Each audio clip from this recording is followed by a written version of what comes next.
what we did catch was a movie that came from a director who previously did a film. Talk about his first film. Yeah, 2019 was that my first year at Sundance? It was your first year at Sundance. My you first wouldn't year. let me leave until I saw this movie, and we went to an award. Because you go to festivals like this hoping to have a discovery, right? Yes. Like if Magazine Dream was going to hit, we knew it was going to hit. Mm-hmm. If You Hurt My Feelings was going to hit, we knew it was going to hit.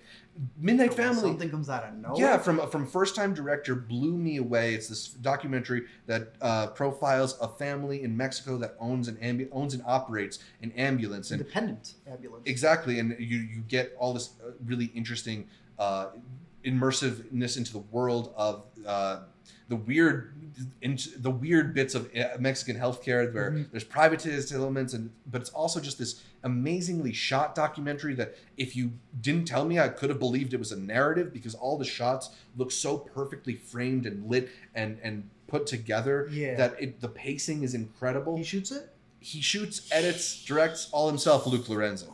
So I saw that first one and I was like, this is my guy. I'm going to watch everything he makes. He announced a new one at Sundance, and it is our top documentary of 2023 at Sundance. I'm missing a half star right here. There we go. Yeah. A Still Small Voice, just an incredible piece of filmmaking from Luke Lorenzen as he follows an aspiring hospital chaplain beginning a year-long residency in spiritual care, discovering the stress and insecurities and frustrations of that job. I don't think I've seen a more empathetic film in a long time. Just the amount of empathy he has not only towards all these patients obviously going through moments that are maybe the worst of their life, maybe the end of their life. All these chaplains who are doing everything in their power to try and make their experience a little better, a little more smooth, a little less painful. And then also the way that he follows that chain of anguish up through the chaplain supervisors, up to the supervisor's advisor, and how everybody's sort of looking for a place to dump their upset, their sadness, their anger, but how almost like it's like the guy rolling the boulder up the hill, right? Like there's always going to be more coming at you, and I was just blown away by this film. He's that guy, dude. Yeah. This is a movie about communication. Yes. You don't have to deal with anything in hospital. It is just a back and forth between a superior and someone who's trying to do their job and doesn't feel they're being heard. Mm-hmm. We were hearing some stuff. Some people didn't like her. They thought she was annoying. So I'd like to see you do this job for a year and not be annoying. I don't understand that because they said this with her at the Q&A. Yeah.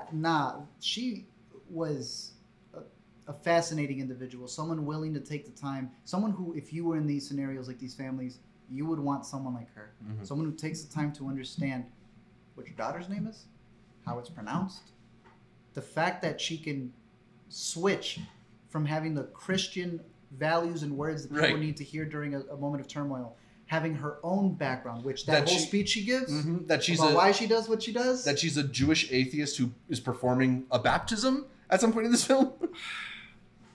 And there's even another word, but I don't want to put that in. It goes even deeper than that. No, it was fascinating to see someone who doesn't want to compromise her work, someone who realizes that if she's not doing the work, who else will? Mm-hmm. Will they do it correctly? She's been in the scenario of what it's like to not have that person who's willing to make you feel better. Yeah.